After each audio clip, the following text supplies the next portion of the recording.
Waalaikumsalam warahmatullahi wabarakatuh.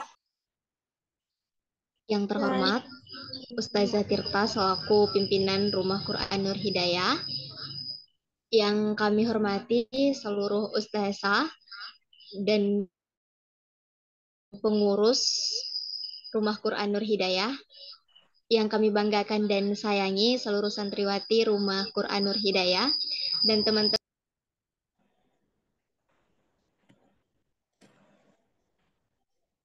Mohon maaf sebentar ada gangguan teknis.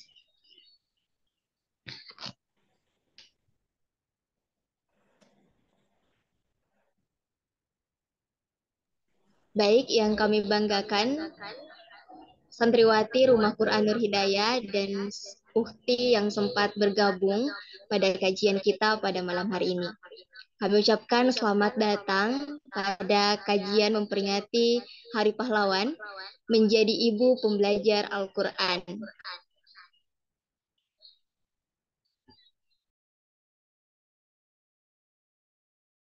Hadirin yang kami hormati, dalam rangka memperingati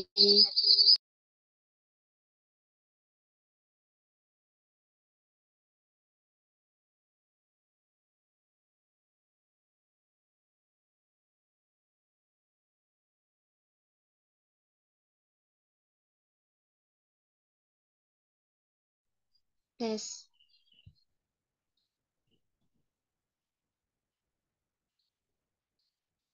Baik, hadirin yang kami hormati, dalam rangka memperingati Hari Pahlawan, Rumah Quran Nur Hidayah mengadakan live, kajian melalui Zoom, dan juga live di YouTube.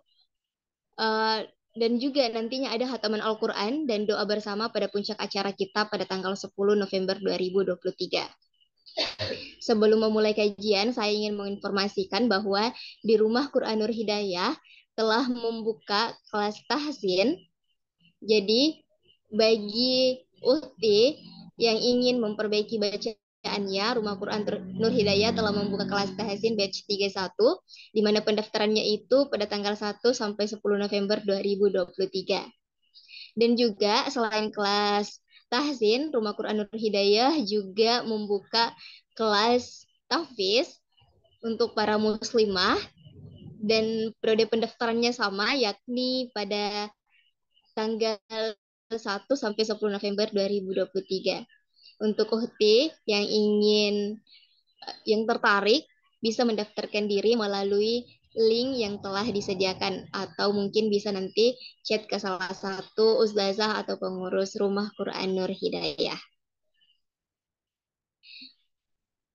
Perkenalkan, nama saya Maudi Kurnia, salah satu pengurus di Rumah Quran Nur Hidayah, dan saya merupakan moderator yang akan memandu jalannya kajian kita pada hari ini.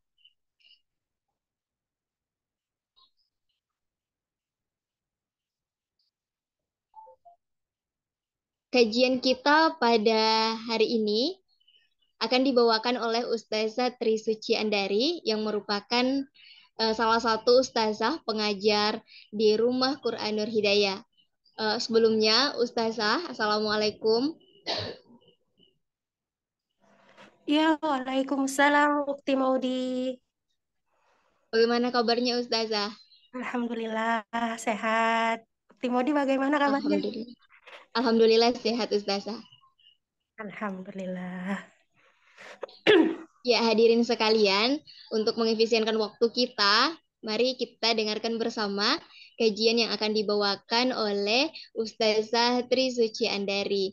Kepada Ustazah, dengan hormat kami persilahkan. Ya, Jazakillah khairan Ukti Maudi. Ya, Alhamdulillahirabbil alamin. Baik. Assalamualaikum warahmatullahi wabarakatuh. Waalaikumsalam Waalaikumsalam warahmatullahi warahmatullahi wabarakatuh. wabarakatuh.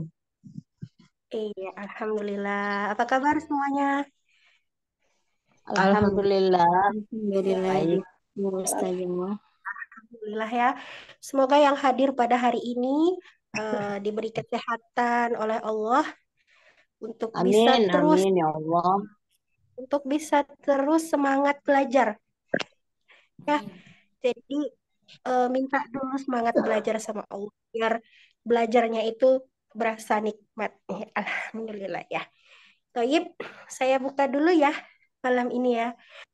Bismillahirrahmanirrahim. Rabbi srah li sadri wa yassir li amri wahlul 'uqdatam min lisani yafqahu qawli wa bihi nasta'inuhu ala umurid dunya waddin.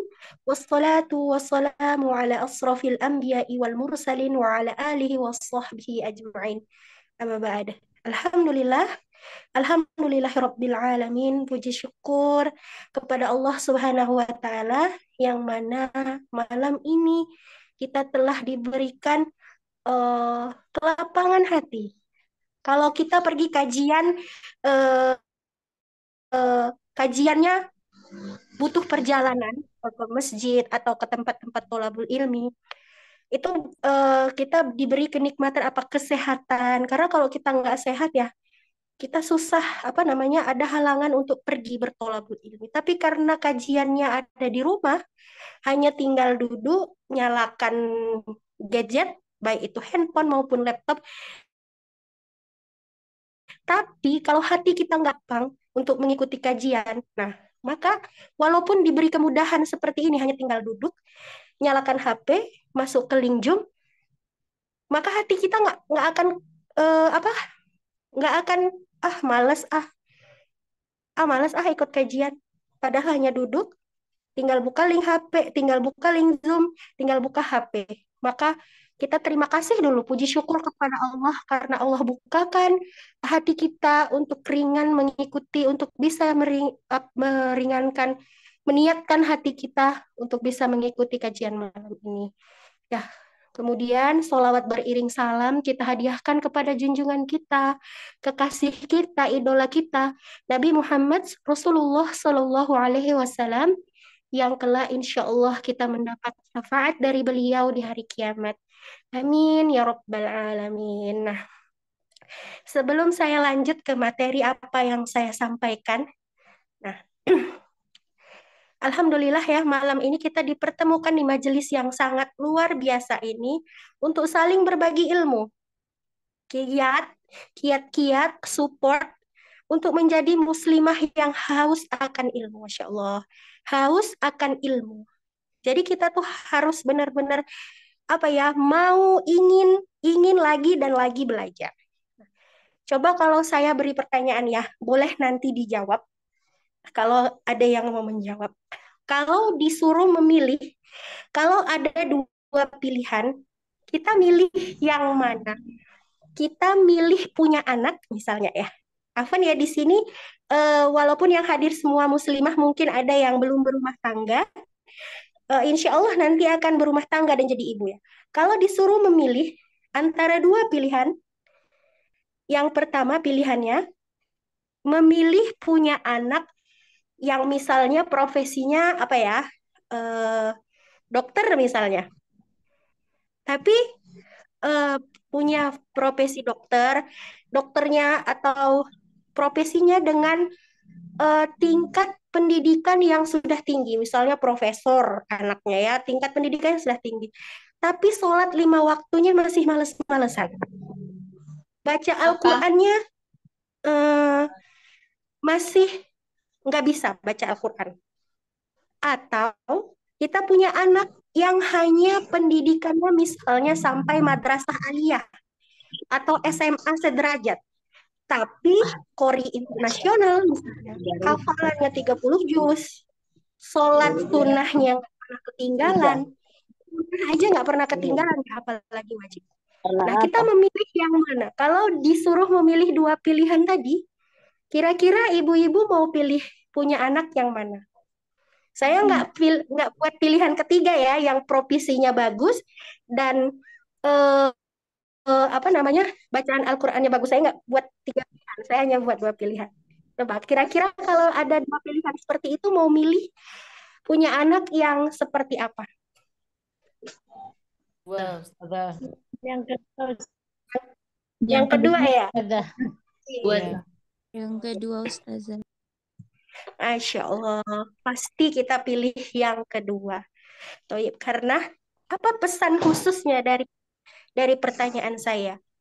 Begitu tinggi pun nilai akademik kita, begitu tinggi gelar titel akademik kita, belum tentu yang gelar akademiknya tinggi bisa membaca Al-Quran dengan baik, punya hafalan yang baik.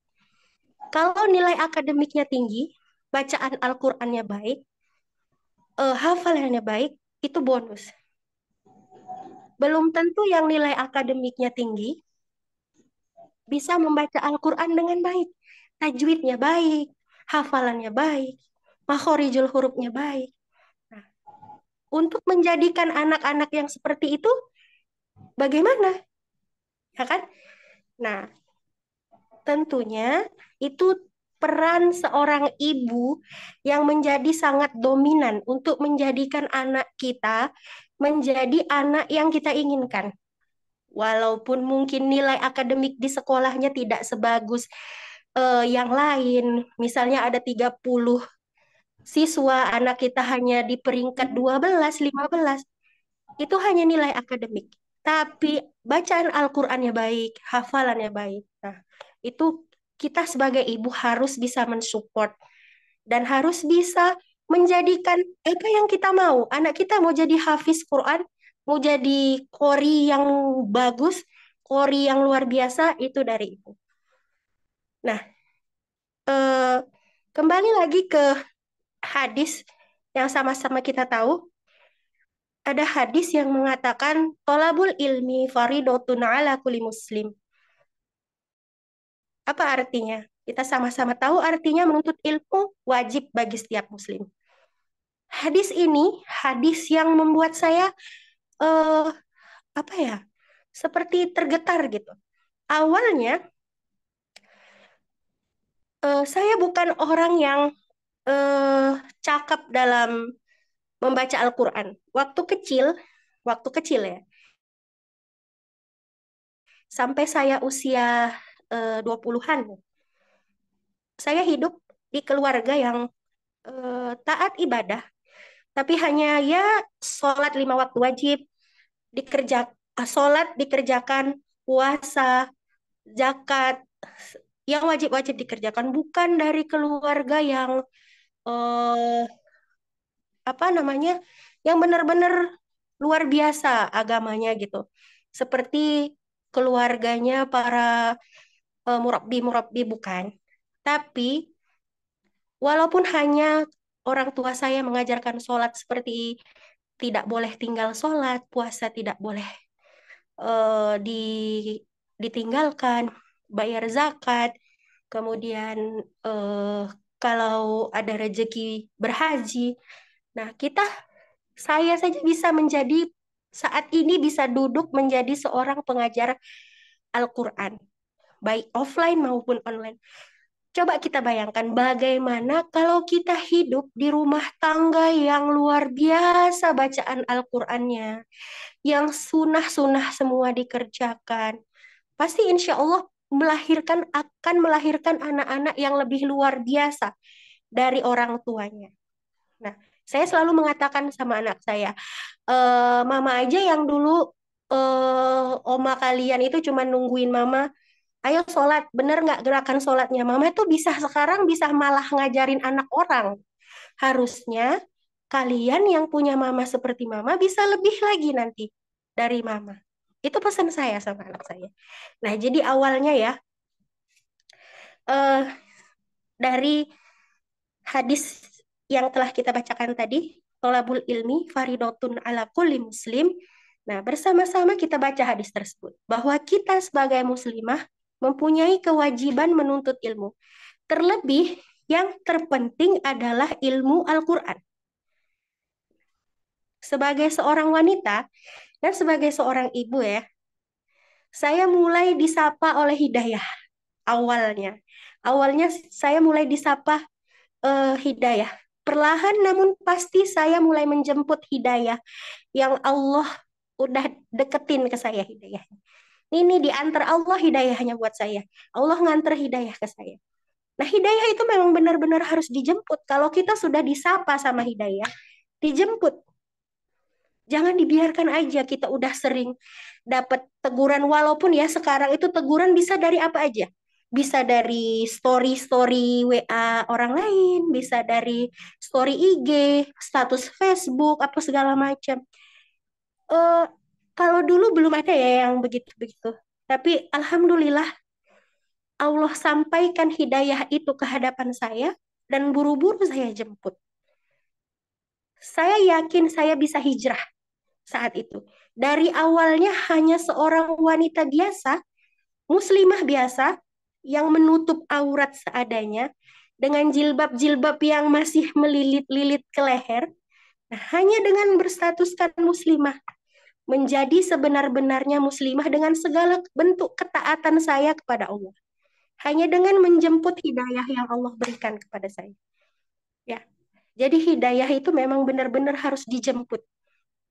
Awalnya dari mulai mengubah penampilan, kemudian eh, menjadi muslimah dengan pakaian yang syar'i seperti sekarang, menutup wajah dengan niqab. Nah, itu semua butuh proses. Prosesnya itu dengan belajar. Apa yang harus dipelajari? Al-Quran. Karena saat kita mempelajari Al-Quran, semuanya kita dapat. Tapi kalau kita hanya mempelajari misalnya ilmu matematika, misalnya, atau kita melajari bahasa Inggris, kita hanya dapat satu aja ilmunya, matematika. Atau kita belajar bahasa Inggris, kita cuma dapat satu ilmu, bahasa Inggris. Tapi kalau kita sudah belajar Al-Quran, Ibu-Ibu, semua insya Allah kita bisa dapat. Coba lihat, ada nggak anak-anak yang hafal Al-Quran, nilai akademinya rendah? Saya rasa kalau anak-anak sudah hafal ilmu Al-Quran, maka akan baik juga ilmu akademinya. Tapi kalau dari awal tidak dididik dengan Al-Quran, nah itu dia. Kalau anak-anak sudah dari awal dididik dengan Al-Quran, maka insya Allah akan nilai akademinya itu akan baik, akan bagus. Tapi itu tadi kembali kepada yang awal tadi, jika ada seorang dokter misalnya, ada seorang profesor misalnya, tapi dari awal tidak dididik oleh Al-Quran, maka akan tahu sendiri bagaimana. Ya, hampanya hidup seorang muslim tanpa Al-Quran itu hampa. Kalau kita sudah belajar Al-Quran, kita akan dapat semua ilmunya. Nah, kemudian dari yang awalnya saya mengubah penampilan saya, mulai berpakaian syar'i dengan segala sunah-sunah yang saya kerjakan. Kemudian nggak hanya itu, saya mulai tertarik dengan kajian-kajian yang awalnya hanya saya tonton atau simak lewat YouTube. Banyak ya kajian-kajian yang bisa kita simak lewat YouTube, simak lewat apalagi Facebook, atau sekarang ada yang akun yang tok-tok itu. Coba lihat deh, jangan hanya dilihat nari-nari aja, joget-jogetan segala macam. Ada di jam-jam tertentu, ada live-live kajian Al-Quran. Nah, lebih mudah ya, gampang sekarang untuk mengikuti kajian-kajian itu ya.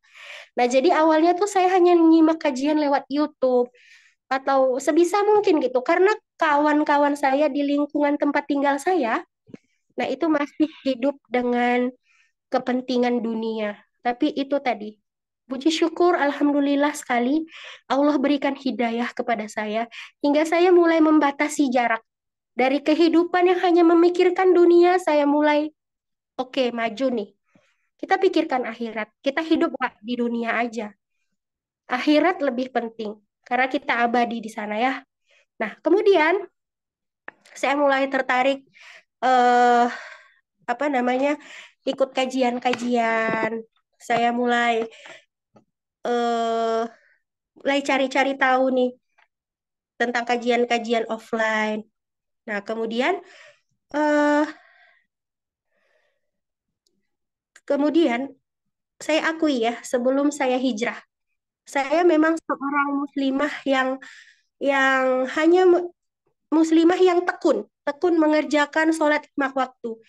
Walaupun dulu saya masih berpenampilan yang casual, yang biasa-biasa aja, tapi alhamdulillah sholat 5 waktu saya nggak pernah ketinggalan.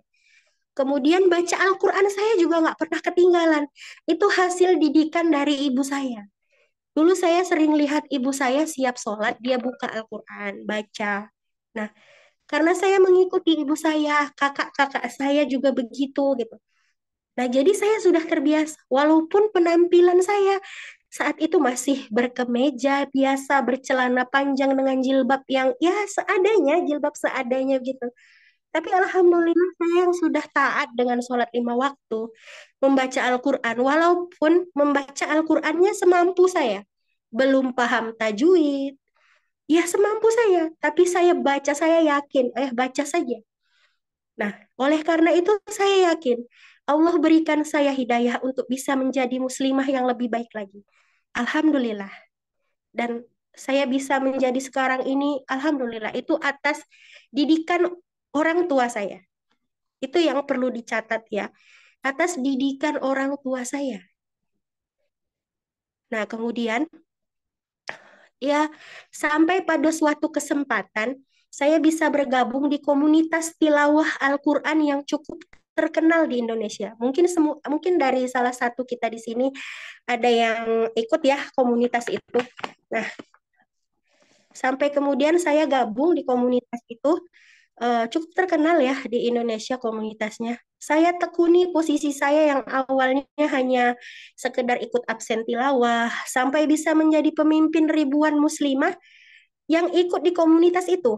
Walaupun berbasis online, tapi saya mendapatkan banyak ilmu yang bermanfaat.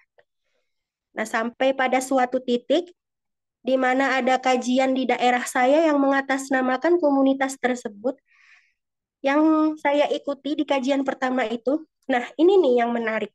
Pada saat pertama kali saya ikut kajian di komunitas tilawah tersebut, kajian offline, dan di situ salah satu motivasi saya saat itu ustadznya, saat itu saya waktu ikut kajian sudah mulai ini ya, keluar sudah mulai belajar berpakaian syar'i, langsung pakai niqab, saya yakin saja ini hidayah dari Allah. Saat ikut kajian itu, ada satu kalimat motivasi dari Ustadz itu, yang saya pernah perdengarkan juga ke tolibat saya di rukun. Kalimat itu nggak akan pernah saya lupakan sampai sekarang, karena kalimat itu merupakan salah satu support hijrah saya yang paling penting. Saat itu saya ikut kajian, ada salah satu Ustadz di daerah saya, namanya Ustadz Abdullah Ridho Hamdi namanya. Saat itu beliau katakan, jika kamu mengetuk satu pintu kebaikan, maka Allah akan bukakan 1.000 pintu kebaikan. Kalimatnya ringan. Jika kamu mengetuk satu pintu kebaikan, maka Allah akan bukakan 1.000 pintu kebaikan. Nah, ternyata itu memang benar gitu. Rasanya jelek gitu di hati saya ya. Uh, benar gitu. Apa yang dikatakan Ustadz saat itu. Kalimatnya itu membuat saya tergetar gitu. Ketika engkau ketuk satu pintu kebaikan, maka Allah bukakan 1.000 pintu kebaikan. Dan apa yang dikatakan beliau itu benar.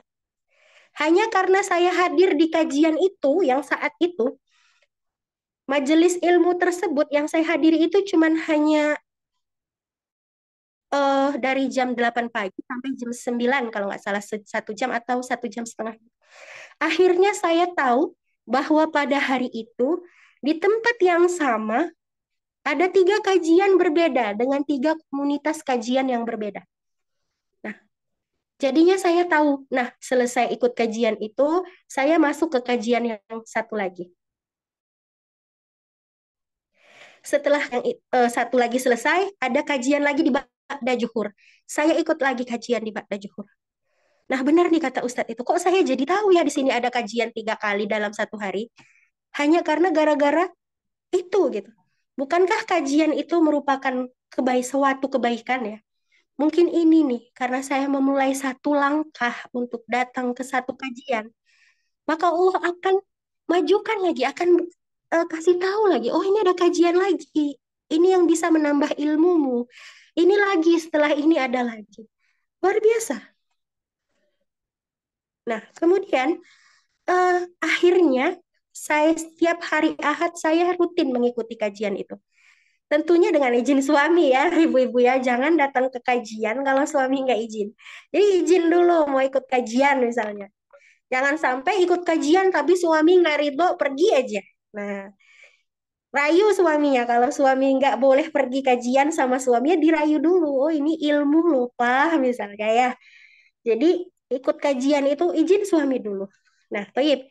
Jadi akhirnya ya ada peluang untuk kita untuk saya menambah ilmu setiap hari Ahad 1 hari 3 kajian sampai pada akhirnya ada satu titik di mana salah satu komunitas kajian tersebut membuka peluang bagi para muslimah untuk belajar tahsin dengan metode Usmani. Nah, di sini nih awalnya. Di sini awalnya eh, sampai saya bisa menjadi sekarang ini. Nah, Masya Allah ya, luar biasa rasanya bisa berkesempatan belajar pada saat itu. Nah, luar biasa sekali saya kayak, ya Allah, akhirnya saya bisa belajar gitu. Kalau dulu rasanya ya kita mengaji itu waktu kecil saja. Ya kan, datang ke masjid, jumpa Pak Ustadz, selesai sholat maghrib, pulang.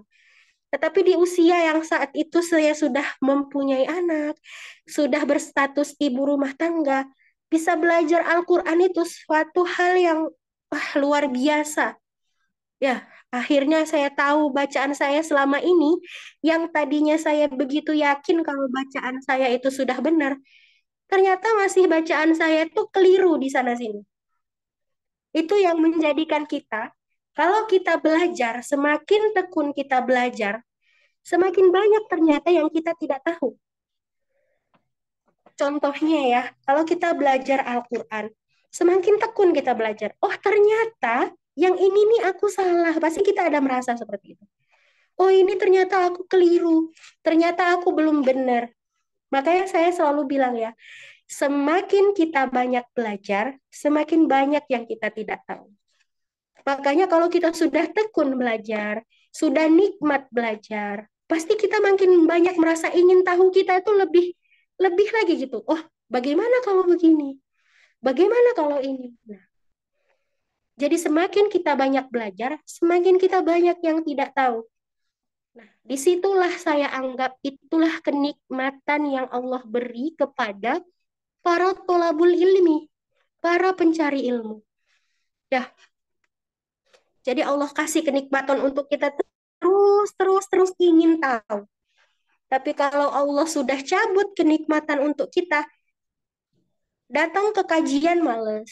Hari ini jadwalnya tahsin males. Nah, hati-hati. Mungkin itu sudah Allah cabut kenikmatan kita untuk bertolabul ilmi. Tapi kalau setiap kita belajar, kita merasa haus akan ilmu, kepengen lagi, kok cepet banget 3 jam ya tahsinnya misalnya. Kok cepet banget ya sudah selesai. Percayalah, itu karena Allah berikan kenikmatan kepada kita untuk belajar. Tapi kalau sudah Allah cabut kenikmatan itu, nggak ada lagi rasanya kita pengen belajar. Pengennya males-malesan terus. Apa ya sekarang itu yang lagi ngetren di ibu-ibu ya di kalangan perempuan-perempuan nonton drakor ya. Mungkin nonton drakor lebih menarik daripada baca Al-Quran misalnya. Nah itu hati-hati. Mungkin Allah cabut nikmat kita untuk belajar. Jadi kalau memang kita belajar, rasa kepingin tahu kita terus, kepingin lagi dan lagi, waktu yang diberikan ustazah misalnya cuma 2 jam kita merasa kurang. Yakinlah, itu karena nikmat yang Allah berikan kepada kita. Nah, Masya Allah luar biasa ya. Apa nikmatnya para penuntut ilmu ini. Belum lagi pahala-pahala yang kita dapat dari kita menuntut ilmu. Masya Allah. Nah, selangkah demi selangkah saya jalani perlahan namun pasti hingga selalu mendapat nilai terbaik di setiap ujian. Jadi saya belajar tahsin itu ada ujiannya. Setiap ujian tengah semester sampai ujian semesteran. Dan alhamdulillah karena nikmatnya saya belajar tadi, saya nggak tahu kenapa setiap ujian tuh saya selalu mendapatkan nilai terbaik. Ya, ya mengalir aja gitu. Maksudnya, saya tidak memburu nilai yang terbaik itu. Saya tidak memburu nilai, tapi saya kepingin bisa saja. Oh, saya kepingin bisa baca ini dengan baik. Saya kepingin bisa makhrajul huruf saya baik. Saya ingin bisa tajwid saya baik. Nah, jadi ada ujian teori dan ujian praktek. Dan alhamdulillah, karena nikmatnya belajar tadi, Allah, saya nggak tahu. Setiap ujian tuh rasanya enak aja ngisi jawaban dari soal-soal. Kemudian awalnya kalau ujian praktek awalnya masih sama seperti para tolibah sekalian, para umahat wa akhwat yang sering grogi di depan ustazahnya awalnya begitu. Tapi makin ke sini saya bilang sama tolibah saya, coba perbaiki lagi niatnya. Kalau misalnya kita masih merasa kita nervous di depan ustazah, kembalikan lagi niatnya. Jangan kita merasa diawasi oleh manusia. Kembalikan lagi niatnya belajar karena Allah. Jadi ikhlas saja gitu. Mengalir saja bacaannya. Ya kan? Sampai eh, kita benar-benar menikmati belajar kita. Nah, begitu juga saya dulu ya. Masya Allah, sungguh Allah Maha Baik. Dan juga saya pernah dengar juga kajian tentang hadisnya yang berbunyi kalau kita menuntut ilmu setara dengan apa haji dan umrah. Coba bisa dibuka PPT-nya Ustazah Maudi tentang hadis menuntut ilmu seperti nah ya. Oh ya ini dulu. Khairukum man ta'alamal Qur'ana wa 'allama. Nah ini hadis ini juga yang membuat saya menjadi semangat belajar. Nah, khairukum man ta'alamal Qur'ana wa 'allama. Hadisnya sudah nggak asing ya. Sebaik-baiknya manusia adalah orang yang belajar Al-Quran dan mengajarkannya. Nah, ini dia hadisnya. Hadis yang membuat saya termotivasi. Awalnya saya pikir, apakah saya akan jadi guru misalnya? Lalu ustazah saya menegaskan kepada kami-kami ya, para tolibatnya, minimal jadi guru di rumah untuk mengajarkan kepada anak-anak kita, kepada cucu-cucu kita, saudara-saudara kita, kakak adik, atau segala macam. Jadi, khairukum man ta'alamal Qur'ana wa 'allamah. Sebaik-baiknya manusia adalah yang mengajarkan Al-Quran, adalah yang belajar Al-Quran dan mengajarkannya. Hadis ini harus menjadi motivasi kita sebagai pembelajar Al-Quran. Jangan pikir, oh mau ngajarin siapa. Harusnya kita berpikir, oke, saya harus harus belajar Al-Quran dan mengajarkannya. Untuk siapa? Untuk anak-anak, untuk keluarga kita terutama. Ya, Toyib, silahkan Ustazah Maudi digeser PPT-nya. Ya, nah ini dia. Al-Ummu Madrasah Al-Ula. Ibu adalah madrasah sekolah pertama bagi anak-anaknya. Coba diperhatikan tulisannya. Al-Ummu Madrasah Al-Ula. Ibu adalah madrasah atau sekolah pertama bagi anak-anaknya. Nah, di awal tadi saya sudah sempat cerita ya, bahwasannya orang tua saya itu dulu tuh kalau sholat waktu saya masih kecil-kecil ditungguin. Coba sholat dulu misalnya subuh. Benar nggak gerakan sholatnya? Itu.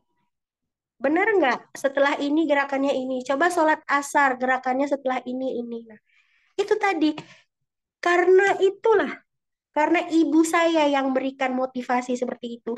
Bukan motivasi ya, contoh. Mencontohkan seperti itu. Maka saya pun akhirnya mencontoh beliau untuk mengajarkan agama kepada anak-anak saya. Jadi memang ibu itu adalah sekolah yang pertama untuk anak-anaknya. Jangan sampai sebagai ibu kita tidak bisa memberikan contoh kepada anak-anak kita. Baik itu dalam sholat, yang penting-penting dulu. Sholat, puasa. Jadi minimal Baca Al-Quran itu kalau bisa belajarnya di rumah dulu. Dengan apa? Kan tadi, khairukum man ta'alamal Qur'an wa 'allamah. Jangan nunggu buru-buru ngajarin orang lain dulu. Sementara anak-anak kita yang di rumah, tidak sedikit pun kita ajarkan tentang ayat-ayat Al-Quran. Jadi kembali lagi ke sini, al-umu madrasah al-ula, ibu adalah madrasah atau sekolah yang pertama bagi anak-anaknya. Ya kan? Bukankah belajar jalan juga asalnya dari rumah? Bukankah belajar merangkak juga asalnya dari ibu? Belajar menyebut mama, papa, ayah, bunda, umi, abi, asalnya dari ibu, dari rumah. Maka jadilah sebaik-baiknya sekolah atau madrasah bagi anak-anak kita.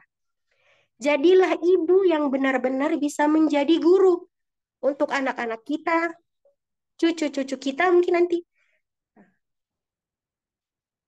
Jangan nunggu, oh saya sudah belajar Al-Quran nih, saya sudah mahir, tajwid saya sudah bagus, makhorijul saya, huruf saya sudah bagus. Saya mau jadi guru untuk orang. Tapi anak kita di rumah, surah Al-Ikhlas saja tidak hafal. Al-Fatihah saja terbata-bata. Apakah itu sudah menjadi guru yang baik? Apakah kita sudah menjadi madrasah yang baik? Coba sebelum kita uh, mengikuti hadis tadi, khairukum man ta'alamal Qur'an wa 'allamah, sebaik-baiknya manusia adalah yang belajar Al-Quran dan mengajarkannya. Coba jadi madrasah dulu di rumah, mengajarkannya itu dari rumah dulu. Jangan buru-buru, boleh. Mau mengajar, buru-buru ngajar orang lain boleh. Tapi utamakan dulu madrasah untuk di rumah. Jadilah ibu yang bisa mengajarkan anak, yang bisa mengisi rumah menjadi rumah yang luar biasa gitu. Tiap hari menyimak hafalan anak, tiap hari memperbaiki bacaan anak. Nah ini salah, nggak boleh gini bacanya. Misalnya ya, atau nyimak suami ngaji atau segala macam. Nah, jadi eh, jadilah ibu yang ad- jadilah ibu yang benar-benar bisa menjadi panutan untuk anak kita belajar. Jangan nyuruh anaknya belajar. Anak, ayo ngaji. Tapi ibunya asik dengan gadget. Nah, ayo menghafal. Tapi ibunya sibuk tiap hari megang mikrofon hanya untuk karaokean. Maka kembali lagi ke tulisan saya ini, Al-Umu Madrasah Al-Ula. Ibu adalah madrasah atau sekolah pertama bagi anak-anaknya. Baik, kemudian selanjutnya Ustazah Maudi, boleh digeser slide-nya. Nah, ini lagi ya. Kemudian, baik, ketika ibu gagap menjadi madrasah utama dan pertama. Silahkan dibaca. Peran perempuan yang melahirkan generasi ini adalah mendidik anak-anaknya dengan baik. Siapapun yang tampil tanpa persiapan, maka akan turun panggung. Kata-kata. Siapapun yang tampil tanpa persiapan, maka akan turun panggung tanpa penghormatan. Ibu tak akan jadi teladan dan kebanggaan bila tak ada yang mampu ditularkan kepada generasinya. Luar biasa. Siapapun yang tampil tanpa persiapan, maka akan turun panggung tanpa penghormatan. Kata-kata ini saya kutip, wah luar biasa. Artinya dalam ya. Ibu kepengen misalnya, kita lihat saja. Apabila di dalam satu rumah tangga, punya anak hafizoh Al-Quran, qori'ah Al-Quran. Berarti itu sudah orang tuanya sudah mempersiapkan anak-anaknya untuk menjadi hafiz, menjadi hafizoh, menjadi menjadi qori'ah. Bukankah itu persiapan dari orang tuanya ya? Nah, bagaimana Kalau orang tuanya tidak mempersiapkan anaknya menjadi apa-apa, maka apakah orang tuanya tadi seperti tadi akan turun panggung tanpa penghormatan? Apakah orang tua yang anak-anaknya misalnya bandel di sekolah, eh, sering tawuran, sering ngebully temen, sering adu jotos dengan temen, apakah kita akan memberinya penghormatan karena gelar anaknya sebagai pembuli? Tentu tidak. Kita akan lebih menghormati orang tua yang menjadikan anaknya qori'ah, hafiz, hafizoh. Nah, ini maksud dari kalimat yang tadi. Siapa yang tampil tanpa persiapan, maka akan turun panggung tanpa penghormatan. Nah, bukan hanya penghormatan di dunia, tapi penghormatan nanti ketika Allah berikan kita surga atas apa yang sudah kita eh, berikan untuk anak-anak kita. Yang katanya kalau anak kita menjadi hafiz, hafizoh, kelak di surga kita akan dipakaikan mahkota oleh beliau. Jangankan penghormatan oleh manusia, Allah pun memberi penghormatan yang lebih kepada kita, orang tua, yang bisa mendidik anak-anak menjadi anak-anak generasi Quran. Luar biasa? Ya, sangat luar biasa. Dan itulah salah satu motivasi saya terus belajar, belajar, belajar Al-Quran. Dari kita dulu belajarnya. Jangan paksa anak-anak sebelum kita merasakan pahitnya belajar. Bukankah kita pernah dulu, kalau kita nggak merasakan pahitnya belajar, maka kita akan merasakan pahitnya kebodohan ya. Seperti itu kalimatnya kalau nggak salah. Nah, jangan paksa anak kita untuk belajar. Kalau toh ternyata kita belum merasakan merintih-merintihnya sakit-sakitnya belajar. Jadi kembali ke kalimat yang tadi, kalau kita tampil tanpa persiapan, maka kita akan turun panggung tanpa penghormatan. Makanya persiapkanlah anak kita, persiapkan diri kita dulu, kemudian persiapkan anak kita untuk membuat kita terhormat. Tidak hanya terhormat di dunia, tapi penghormatan Allah yang kita cari. Karena melahirkan anak menjadi hafiz, hafizoh itu yang insya Allah akan memakaikan mahkota kita di surga. Luar biasa ya. Makanya tulisan ini tuh, nah bagaimana kalau ketika ibu gagap menjadi madrasah utama? Kacau. Mungkin anak kita tiap hari kalau kita cuekin saja anak kita pergi sekolah kasih duit untuk bekal, untuk jajan, untuk uang saku, pulang ke rumah tanpa disuruh sholat, tanpa disuruh ngaji. Mau jadi apa anak-anak kita? Itu yang membuat kita turun panggung tanpa penghormatan. Kalau nggak dari kitanya dulu. Nah, maka tadi ibu tak akan jadi teladan dan kebanggaan bila tak ada yang mampu ditularkan ke generasinya. Minimal ibu tularkan eh, sedikit saja untuk anak kita, minimal ya. Minimal tularkan itu ilmu, ilmu agama, ilmu Al-Quran. Seperti saya bilang tadi, kalau kita sudah mempelajari Al-Quran, semua ilmu kita dapat. Ilmu apa yang nggak ada di Al-Quran? Ya, tularkan. Tularkan eh, pada generasi kita. Agar kita menjadi teladan, menjadi kebanggaan. Kebanggaan siapa? Ya minimal kebanggaan anak kita. Oh, aku bisa baca Al-Quran karena diajari umiku. Umiku yang ngajarin aku baca Al-Quran. Umiku yang memotivasi aku jadi hafiz. Umiku yang mengajarkan aku jadi hafizoh. Minimal kita jadi teladan, jadi kebanggaan sama anak-anak kita. Jangan anak-anak kita hadir ke sekolah, bosan kali lah. Mama tuh di rumah nonton aja kerjanya. Gak pernah baca Al-Quran, sholat malas-malasan. Gak pernah jadi teladan sama anak-anak. Nah, makanya kita jangan sampai jadi orang tua yang tidak menjadi teladan untuk anak kita. Minimal kita jadi contoh jadi teladan untuk anak kita.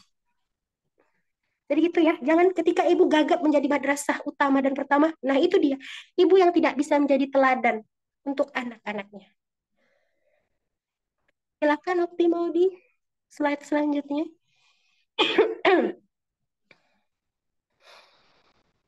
Nah, ini dia. Ini salah satu juga kutipan-kutipan. Saya pernah eh, ikut kajian dan ustadznya bilang, menuntut ilmu ibarat haji yang sempurna. Siapa yang bersegera pergi ke masjid hanya untuk tujuan belajar, belajar kebaikan atau mengajarkannya, maka ia mendapat pahala seperti orang haji secara sempurna. Hadisnya sahih, hadisnya sahih, hadis riwayat At-Tabrani atau Brani nomor 7473 dalam Al-Mu'jam Al-Kabir. Hadis ini sahih. Saya juga pernah dengar ya dari ustadz saya. Saat itu saya ikut kajian. Luar biasa. Saat itu saya mungkin merasa insecure gitu. Yang datang kajian itu sudah lebih-lebih tua dari saya. Sudah sepuh-sepuh, masih harus datang ke kajian walau jalannya tertatih. Walau ya duduk sebentar sudah selonjoran karena nggak kuat duduk lama-lama. Tapi itu tadi, saat Ustadz bilang, saat kita pergi, katanya, keluar rumah, bertujuan menuju masjid atau tempat-tempat majelis ilmu, maka kita akan mendapat pahala haji yang sempurna, kata Ustadz tersebut. Luar biasa kan? Bahkan sampai Ustadz itu berkata begini, saat itu, eh, bayangkan kalau kita pergi haji, ongkosnya mahal, katanya. Eh, waktu yang ditempuh perjalanannya lama, capek, butuh tenaga. Apakah kita merasa haji kita itu sudah mendapat pahala yang sempurna? Kata Ustadz tersebut. Terus beliau sendiri yang menjawab pertanyaan itu. Belum tentu. Belum tentu semua para jemaah haji, para orang-orang yang berhaji mendapatkan pahala haji yang sempurna. Ingat, yang sempurna. Belum tentu. Pahala hajinya dapat, tapi belum tentu pahala hajinya sempurna di mata Allah. Tapi itulah keistimewaan orang yang menuntut ilmu. Kita bisa mendapatkan pahala haji seperti pahala haji yang sempurna hanya dengan menghadiri majelis-majelis ilmu. Luar biasa ya, apa namanya, keutamaan seorang pembelajar Al-Quran. Nah, kenapa saya bawakan materi ini? Kenapa saya bawakan kalimat-kalimat ini?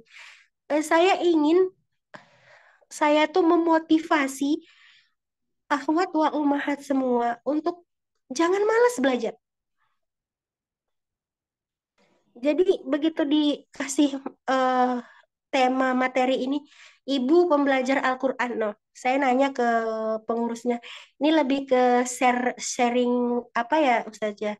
Kiat dan sharing gitu. Iya, apa sharing dan support. Iya, Ustazah boleh katanya.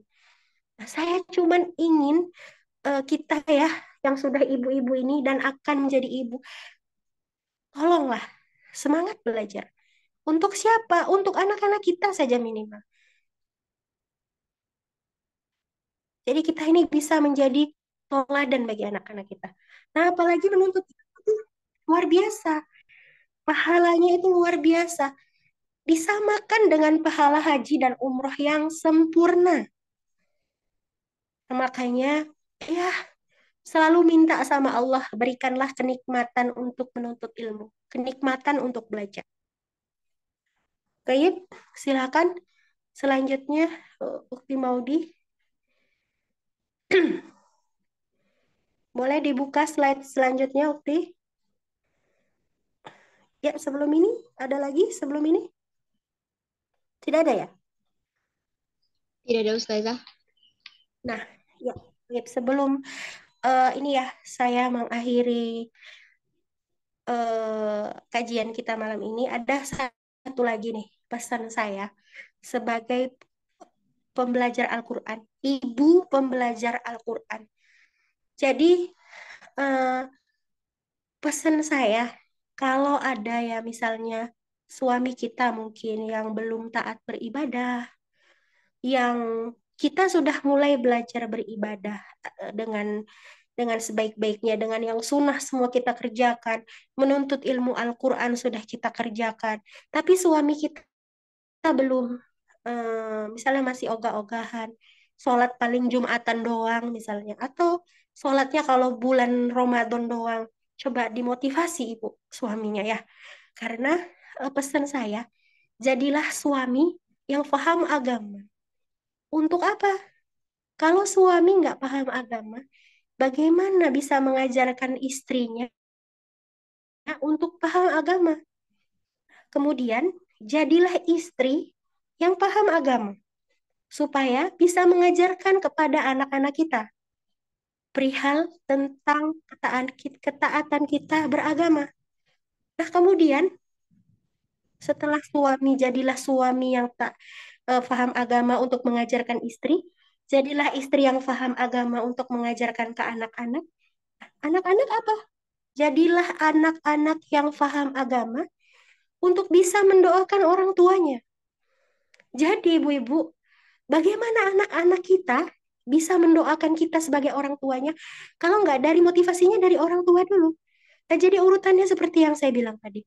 Jadilah suami yang paham agama agar bisa mengajarkan istrinya untuk paham agama. Dan jadilah istri paham agama agar bisa mengajarkan anak-anaknya untuk paham agama. Dan jadilah anak-anak yang paham agama agar bisa mendoakan orang tuanya. Jadi urutannya memang dari orang tua dulu ya.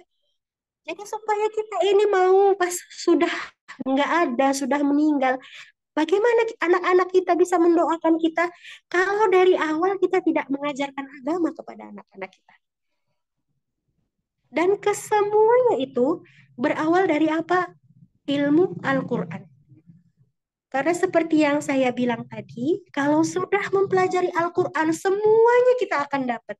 Pelajaran apa yang nggak ada di Al-Quran? Rumah tangga, sakit obatnya Al-Quran, hatinya gundah, galau, Al-Quran obatnya. Nah, maka ingat-ingat pesan saya, jadilah suami yang paham agama untuk bisa mengajarkan istrinya. Jadilah istri yang paham agama agar bisa mengajarkan anak-anaknya.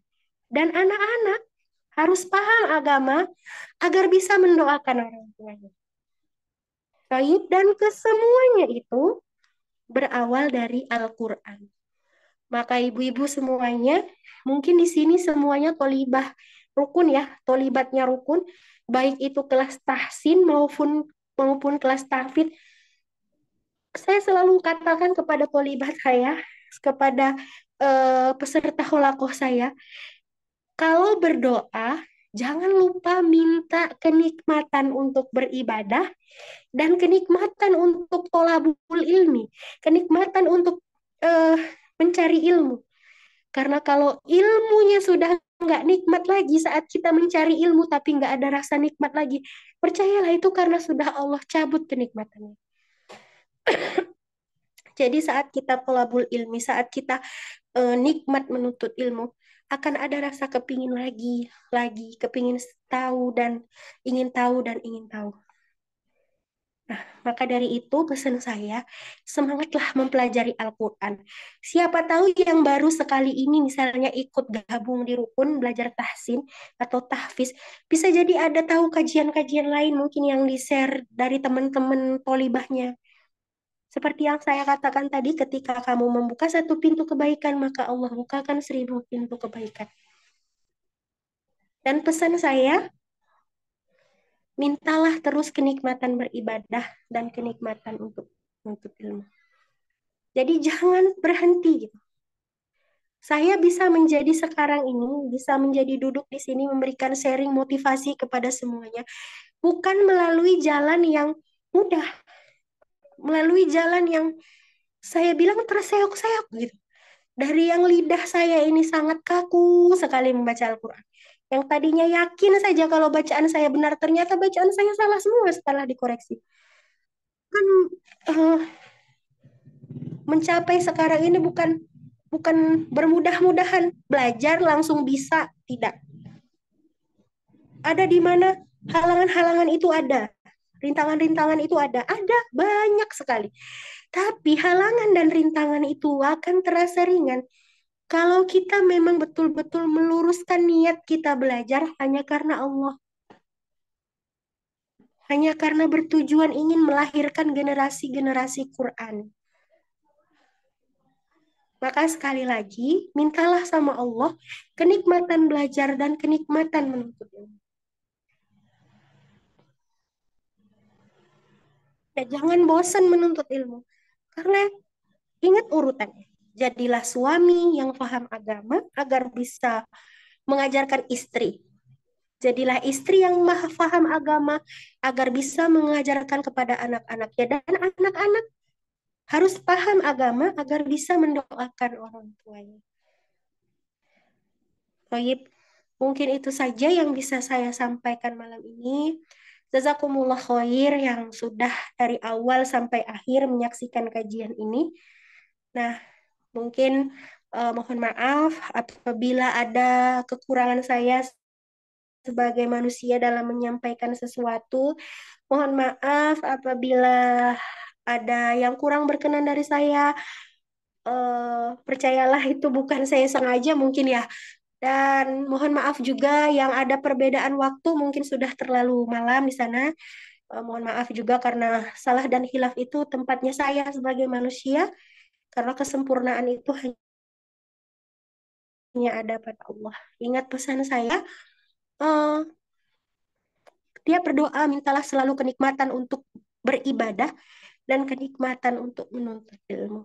Itu saja yang bisa saya sampaikan. Mungkin eh, sekalian doa ya, terus saja mau di. Boleh bertanya. Sesi tanya jawab dulu, Ustazah. Oh, oh gitu. Boleh, boleh. Silakan. Ya, Alhamdulillah. Terima kasih banyak Ustazah Anda atas ilmunya pada malam hari ini.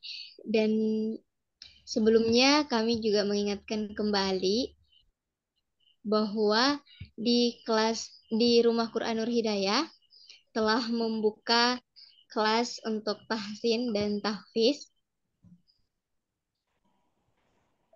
Ya, telah membuka kelas tahsin dan juga tahfiz bagi teman-teman muslimah yang ingin memperbaiki bacaannya dan juga menambah hafalannya. Bisa banget untuk bergabung dan waktu pendaftarannya itu pada tanggal 1 sampai 10 November 2023 untuk batch 13 nantinya.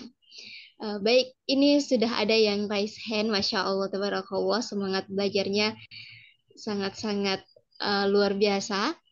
Kita buka dulu satu pertanyaan kepada Saudari Juliani. Sebelum mengajukan pertanyaan, silahkan untuk sebutkan nama dan juga domisilinya. Kami persilahkan.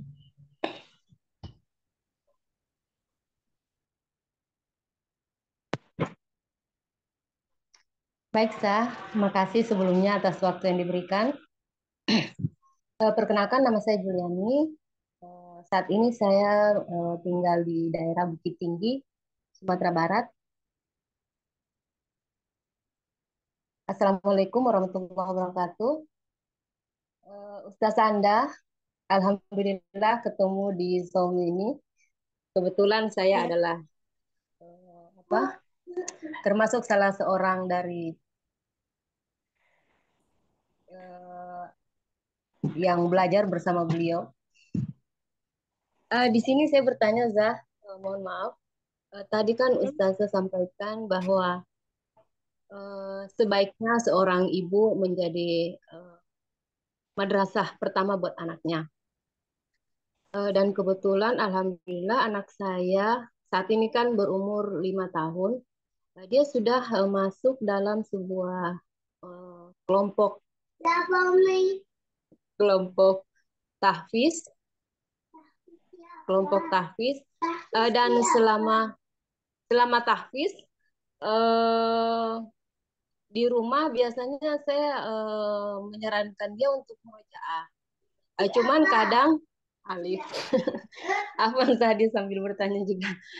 Eh, saya selalu menyarankan dia untuk murojaah, tapi kadang anak saya itu dia menyampaikan bahwa nanti sama ustazah aja gitu.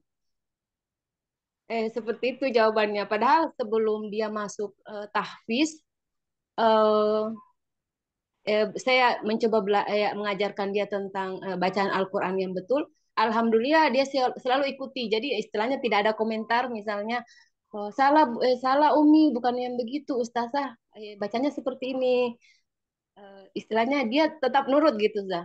Tapi setelah dia sekolah atau mengikuti apa tahfiz tersebut, selalu kalau disuruh membaca sesuai dengan yang istilahnya yang saya paham tentang tajwid, dia kadang menjawab nanti ustazah aja yang ini kan, yang istilahnya membenarkan, atau misalnya dia sampaikan bahwa bukan seperti itu ustazah ajarkan, harusnya seperti ini.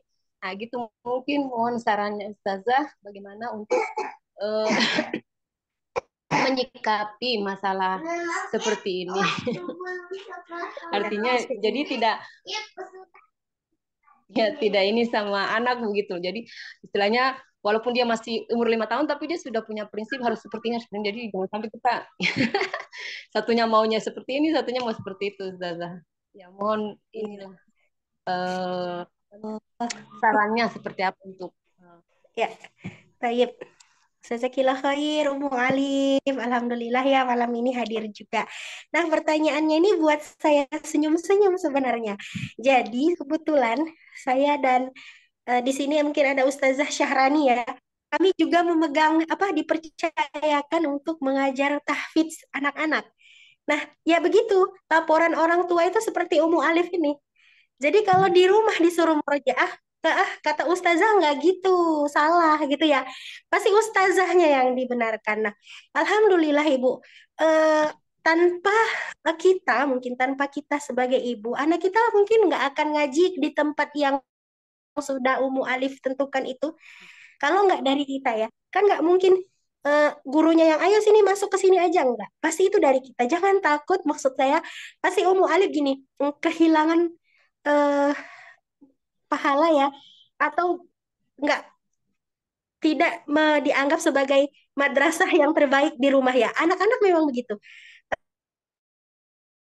Eh, ada berapa ya murid tahfidz saya itu kayak gitu. Jadi di rumah itu kalau dibantu orang tuanya murojaah, pasti dia bilang kata ustazah nggak gitu, kata ustazah gini. Itu itu memang udah ciri khasnya anak-anak ya. Tapi bagaimanapun mereka bisa menjadi seperti itu, jangan takut Umu Alif. Mereka bisa belajar di tempat yang sekarang ini atas dukungan ibunya.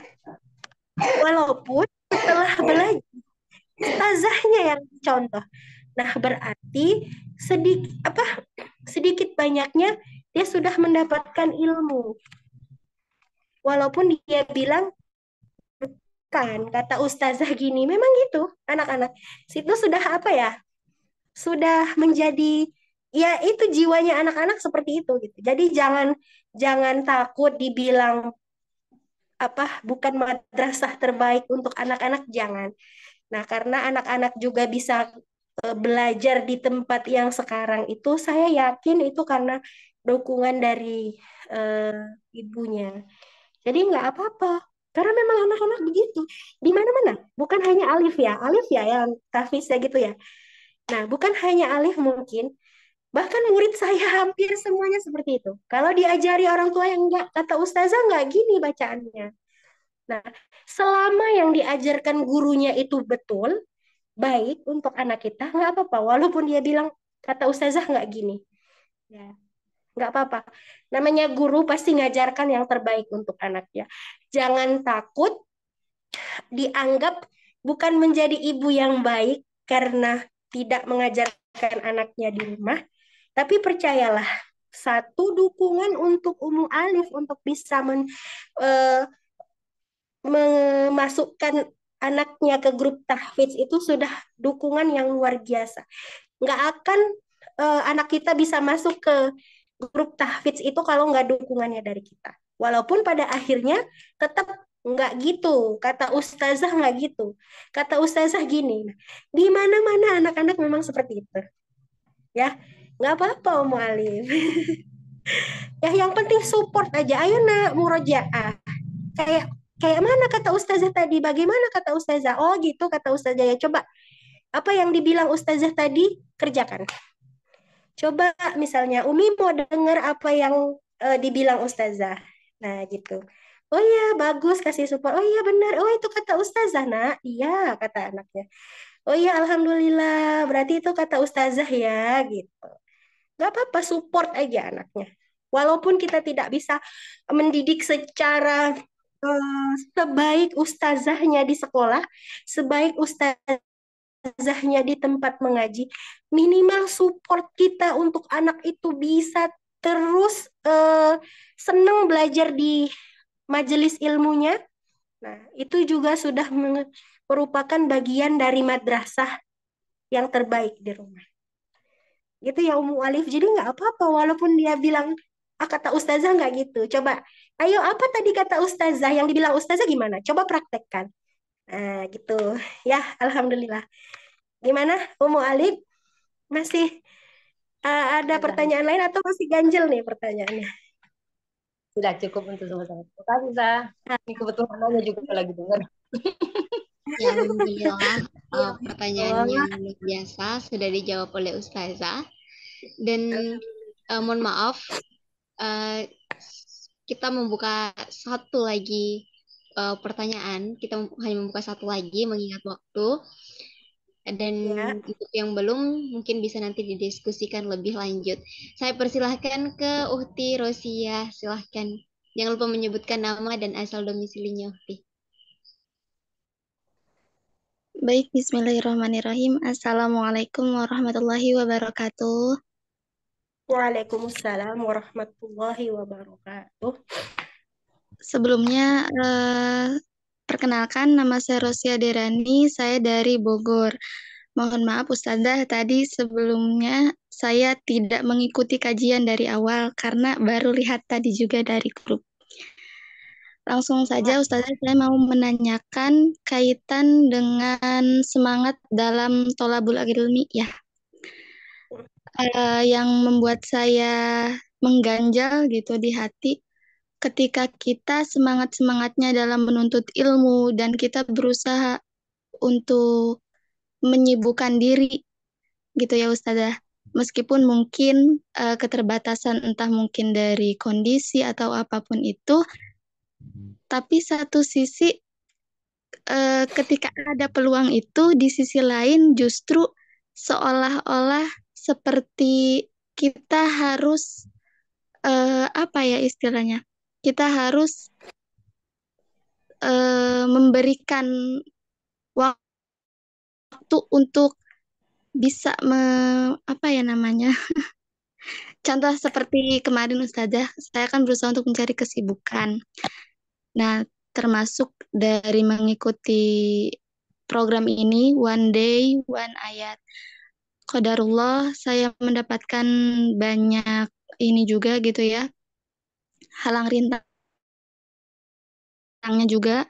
Nah, saya juga baru bisa mengikuti kajian hari ini, bahkan yang kemarin-kemarin program One Day One Ayat itu tidak ikut, jadi banyak yang tertinggal. Jadi di situ banyak pertanyaan. Satu sisi kita diberi peluang untuk kesibukan, tapi satu sisi lain kita seolah ditunjukkan harus ya udah kurangi aja aktivitas gitu seolah seperti itu gitu Ustazah. Jadi solusinya tuh seperti apa sih Ustazah untuk bisa tetap mempertahankan semangat dalam menuntut ilmu? Baiknya seperti apa? Terima kasih Ustazah. Jazakillah khair. Ya. Ya, pertanyaan Ya. yang luar biasa dari Uhti Rosia mengenai bagaimana sih caranya supaya semangat untuk menuntut ilmu kita eh, terus ada. Karena pasti pada saat kita mau menuntut ilmu banyak sekali halangannya nih Ustazah. Nah, bagaimana dengan hal tersebut? Saya persilahkan kepada Ustazah Anda. Nah, Toyib, Alhamdulillah luar biasa ya pertanyaannya. Nah, saya paham nih yang dimaksud oleh Ukti Rosia ya. Saat kita mulai mau giat menuntut ilmu seperti itu ya, tapi halangannya ada aja. Ya, gitu ya Ukti Rosia ya. Betul Ustazah. Nah, itu dia. Eh, Kembali lagi ke apa namanya ya? Ke campur tangannya si makhluk terlaknat di dunia ya, si Saiton. Nah, dia tuh nggak seneng tuh ya lihat kita menuntut ilmu Al-Quran, lihat kita itu taat kepada Allah. Itu semuanya campur tangan setan di saat eh, apa namanya rasa was-was, ragu-ragu, bermalas-malasan. Nah, itu semua campur tangannya si beliau, campur tangannya si setan. Namanya kita menuntut ilmu apa saat kita ingin menuntut ilmu, mengerjakan kebaikan. Mengerjakan kebaikan di jalan Allah, menuntut ilmu di jalan Allah.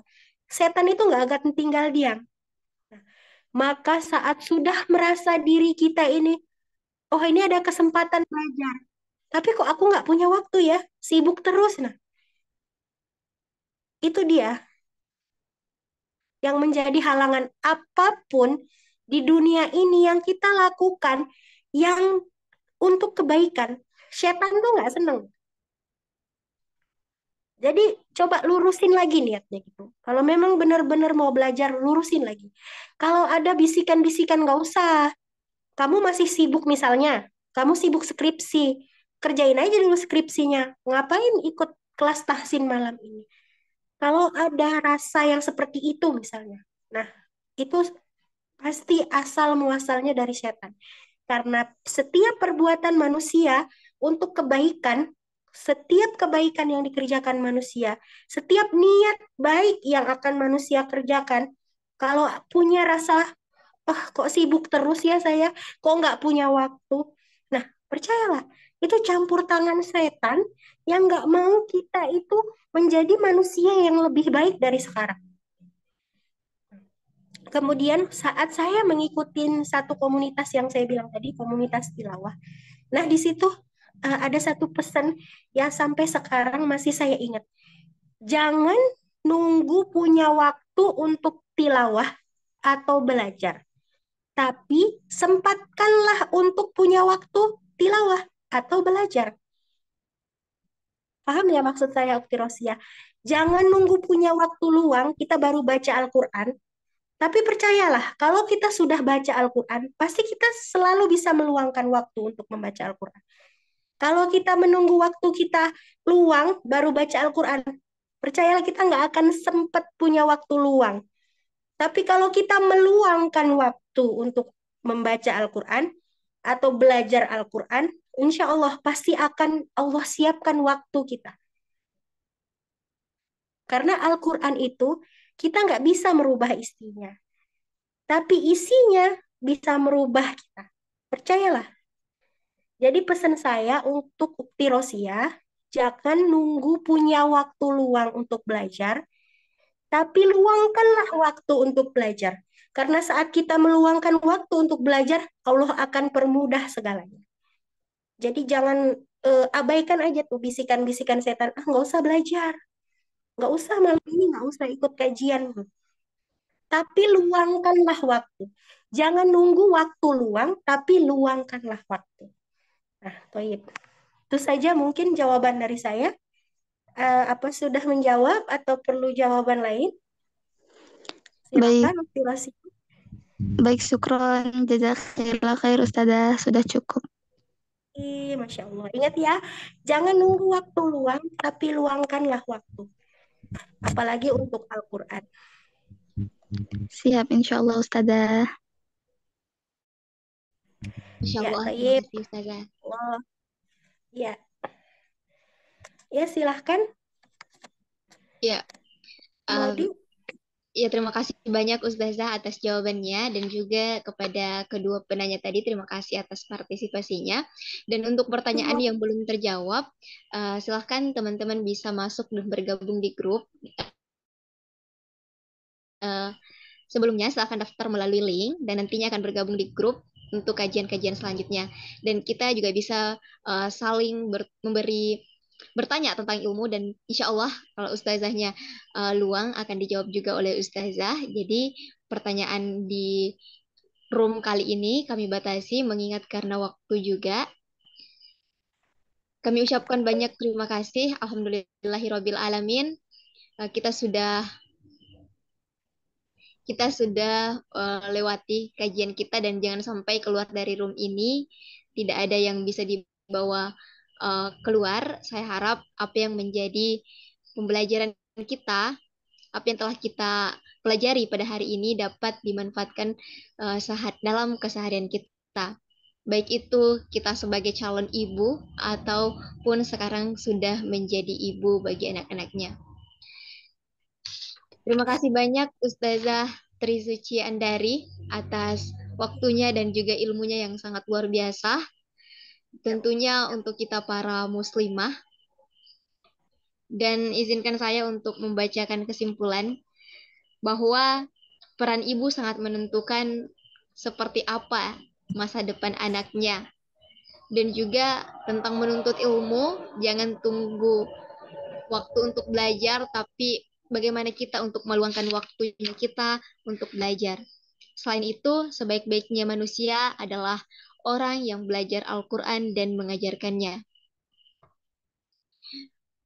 Hadirin sekalian, sebelum menutup kajian pada malam hari ini, kami ingatkan kembali bahwa kajian ini akan ada sampai pada tanggal 10 November nantinya dan linknya sudah ada di kolom chat. Silahkan mendaftar dan akan masuk ke dalam grup.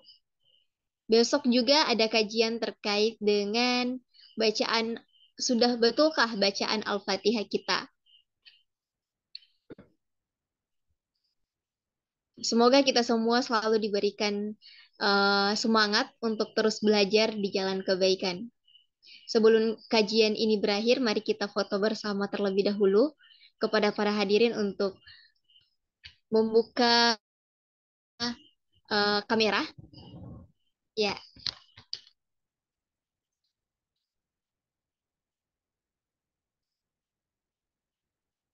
ya kepada hadirin peserta kajian untuk membuka kamera, kita sama-sama foto bersama.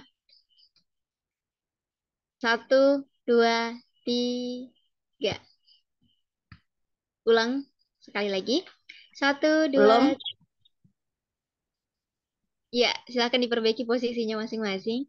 1, 2, 3.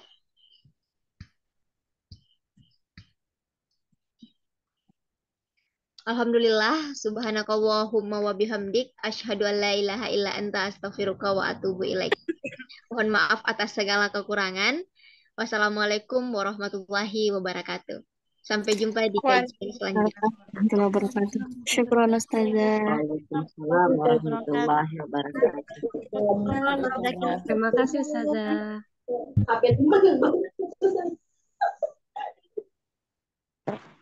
Terima kasih Ustazah. Ya. Terima kasih Ustazah atas kajian-kajian yang sudah diberikan.